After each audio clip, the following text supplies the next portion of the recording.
2021 has been an interesting year for movies.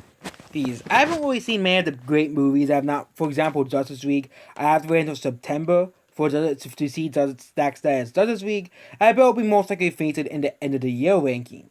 But I only have seen 5 movies this year that are worthy of the list. And one of them is actually a pretty surprising movie, considering it has an actor that I completely despise. And I complained about her. I didn't really mention her name in the last one, but I mentioned the other movies he stars in. It's ironically that he is in a presence in both the worst and the best list. But there's so many good movies that I've seen this year that it's just pretty hard to pick between which movies are the best and which movies are the worst. The worst was pretty easy. We all know what the worst movie of the year is. But the best, oh, that's gonna be pretty hard. So I'll be going over my top 10 movies I've seen so far this year. Now, movies that I've seen of this year. So I actually have to think about this list. So be back in a second. Okay, I'm back. Number 10 is Nobody. Nobody is basically, if you like John Wick, you'll like Nobody. So Nobody is basically an action thriller movie that came out this year. It's made by the same writer who made John Wick. And no surprise, this movie is pretty much great, just like John Wick. It delivers its own style as well, and does not try to rip off John Wick completely. No wonder this movie is getting a sequel already. This movie is basically a pretty much a near masterpiece. It is in my top 10 films of the year so far. And the movies that missed out on being this list is Shrek and Boy v. Ferrari, which were barely nearly beaten by this movie. And yep, there we go. Number 10 is Nobody. Number 9, A Quiet Place. I have seen this movie for the first time this year because the second movie came out, so I haven't even seen the first one. A Quiet Place was a movie that blew me away, and for some reason it's 3 hours and 46 minutes, even though it's only an hour and 46 minutes. A Quiet Place is for the first time in a while, besides Aliens, I've actually liked a horror movie. I don't really like watching horror movies, I just do not. But this movie doesn't really have much speaking in the movie. They're forced to live in silence while hiding from monsters that have ultra-sensitive hearing. Yeah, that basically describes the movie. Basically, I'm not going to spoil anything for you. But yeah, basically they have to not talk. And basically throughout the movie, they're trying to find a weakness. The acting is pretty great. And the characters are pretty great. It revolves around this family basically just trying to survive in this world. And at the beginning of the movie, they basically set you up for the monsters and what they'll do when they make sound. So already sets up the movie pretty brilliantly at the beginning of the movie. So overall, this is just another sci-fi horror. This is another horror classic that I think everybody could go see. I'm not seeing a sequel, and I don't think a sequel might reach the end of the year list. So, number 8. Number 8 is Coco. I am shocked that I like this movie, considering I said Pixar myself was going downhill, but this movie actually surprised me. I almost considered getting it on Blu-ray, but I don't want to give Disney $13, so I'm not going to buy this on Blu-ray. But overall, this movie was a pretty fun and interesting adventure. It was basically a movie about family. It was about, basically, your family means the most to you. It doesn't matter what culture this movie is based around, or what culture it is. I think that basically this movie's simple message is, yeah, family is very important, and you should respect your family and remember your family. You should care for your family. So if you basically a family man, you'll love the movie Coco because it basically is about family and how important it truly is to you. It also shows passion as well, and how parents want you to pursue like one passion and stick with that for the rest of your life. But yeah, this movie basically says, no, I want to do my own thing. And yeah. So, number 7, we have Tenant. So Tenant is, of course, Christopher Nolan's big movie last year. It didn't really make that much money. But Tenant was a very confusing yet pretty good. So basically this guy has to stop World War III. And basically he has to go And when they start going out back in time or stuff, it gets pretty confusing. So you have to go for a full couple of days to fully process this movie. You know, it's very similar to Inception. It's very confusing. And I think that's why this movie didn't really get a great reception, because you have to. This movie is much more. Inception is purposely confusing, but this movie is just confusing just to be confusing, and it's also pretty long as well. Whereas again, I don't really like long movies, but again, Christopher Nolan, he basically is like the master film creator, and I'm not. It's not his best movie. Inception is better, but this is still a pretty good standalone movie.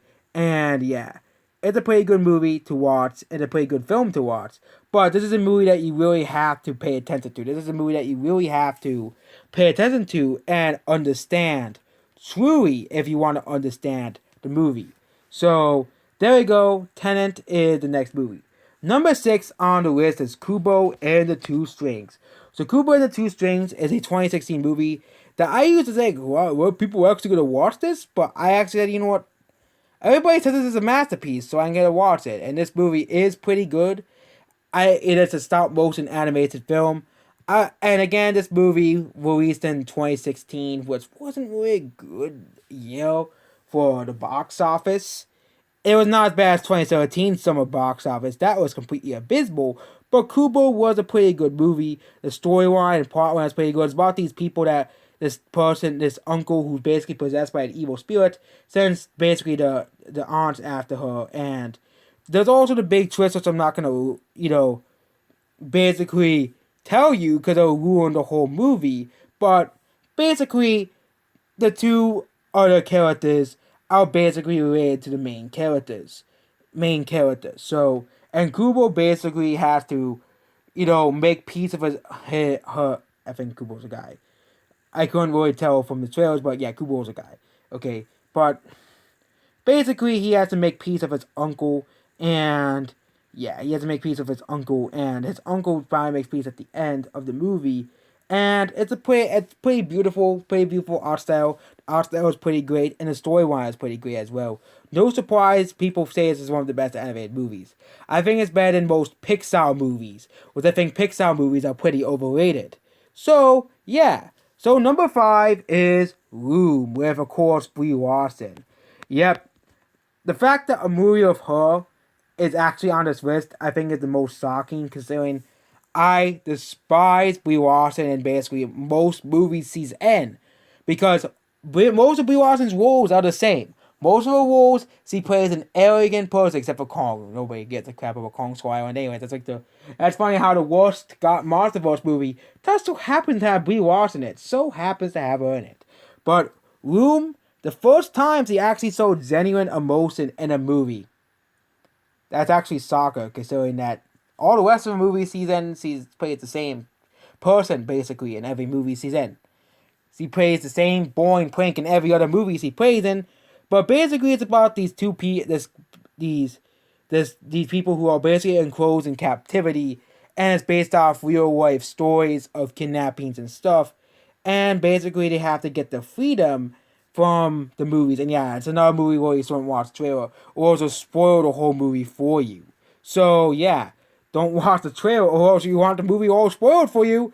Then go ahead, have the movie spoiled for you, and you will feel sorry at the end. Number 4 is Godzilla vs. Kong. So, this movie is a masterpiece. I don't care what people say. Godzilla vs. Kong is, I think, better than King of the Monsters. Okay, first of all, you have the relationship of Kong and that kid. That's actually a pretty good storyline. And basically, this movie has 2 major plot lines. Okay, which some other movies struggle doing with, but you have the A plot and the B plot. The B plot is the Mechagodzilla plot line, where they keep going back and forth with the Godzilla and Kong plot line and the Mechagodzilla plot line. I think they do it pretty perfectly in this movie, and the fight scenes are pretty good. And they're actually much better even better than King of the Monsters, which King of the Monsters had pretty amazing and great fight scenes. But the fight scene between Godzilla vs. Kong and Godzilla and Kong vs. Mechagodzilla are probably some of the best fight scenes in all of movies and probably all of film. I'm just saying that there because that's the truth. this movie probably had the best fight scenes in all of Godzilla, and I expected this movie. But this movie has more of a story than King of the Monsters. I like King of the Monsters as well. King of the Monsters is a fantastic, underrated, underappreciated masterpiece. Just like this movie is, I think people don't truly appreciate this movie unless you're a real Godzilla fan. So, yep, there we go. So, we're now down to our top three. Number three is Speed. Speed is a Keanu Reeves movie. It is very similar to Die Hard. I actually seen Die Hard this year for. Die Hard was last year. I seen Die Hard last year. Okay, not this year. Okay, Die Hard was last year.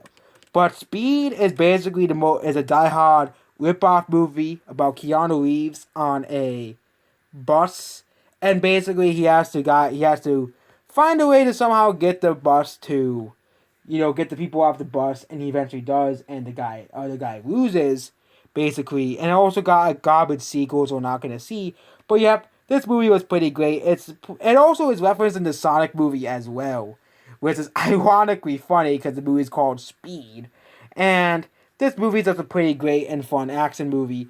It's a classic that I missed out on for all these years, but I finally got to see. And now it's time for a top two. Number two is Fury. Fury is a war movie, and of course, I love my war movies. Of course, I don't think it's better than 1917. I don't think it's as great as 1917. But Fury is about these guys that are in World War II, the European theater, and basically they go in this tank and basically kill a bunch of Germans. And basically, that's basically the entire movie. Okay?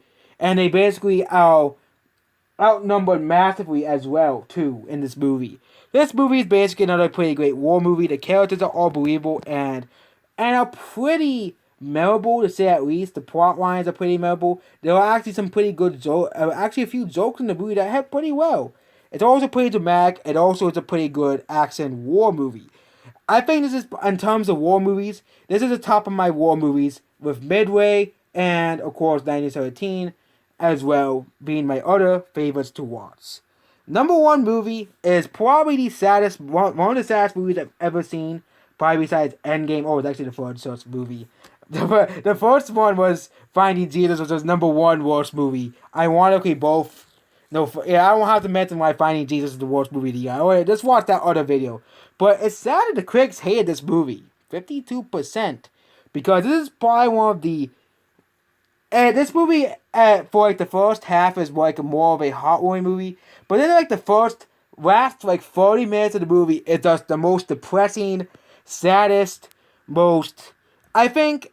And when people say, oh, you don't cry up, you have no emotions. Well, we don't cry during this movie, at least for the first time. No, for the first time, I think, unless you're not paying attention, right? Like the critics were. Obviously, they weren't paying attention because they're more about Captain Marvel, which Captain Marvel completely sucked. This movie came out on Captain Marvel as well. Same thing of another movie that entered the lower part of the list called Captive State, and this movie is just a very, very, very depressing, movie. And I'm not going to spoil it, but the last 40 minutes of the movie is just basically a very, very... Basically, it's one of the biggest tearjerkers in movies since, movies like The Boy in Striped Pajamas and movies like, of course... I forgot what the movie's called. But that one movie about, that takes place during World War II about the Holocaust. I forgot what it's called. Schindler's List. That's probably the saddest movie since that movie came out. And this movie is definitely much more sadder than Up. Because, yeah, this movie is much more sadder because you have these people connect in the movie, but they have this disease. And it's just very sad at the last 40 minutes of the movie. It goes from heartwarming, good, then super sad. And I think that's a pretty good movie because it gives you it just makes the movie pretty sad. And I'm not going to spoil any of the movie other than it's sad. Because this is one of the few movies I actually cried at. The other ones being, of course, Avengers Endgame, when Tony Stark died. Obviously, I have to mention that. And I think The Boy in the Striped Pajamas as well. With I did not give that movie a rating on IMDb for some reason. But that's another pretty sad movie as well. And And it include games and anime. It can of course include Jiraiya's death from Naruto, and of course the ending of Super Paper Mario. That's another one.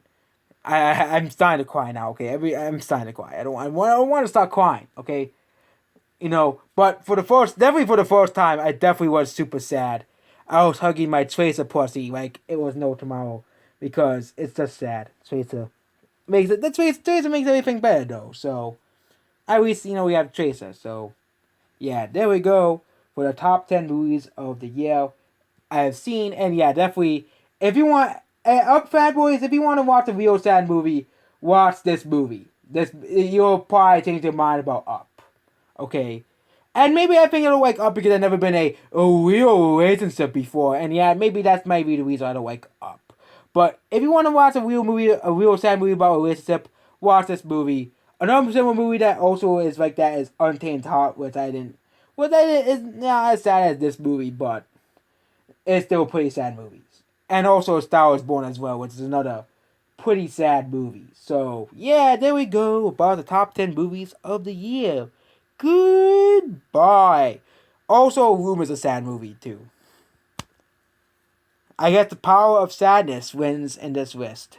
So, and also this list is definitely gonna change because I think a certain Justice League movie is gonna reach this list. So, yeah, and it might most likely be number one when I see it because everybody calls it a masterpiece. I'll probably agree with them as well.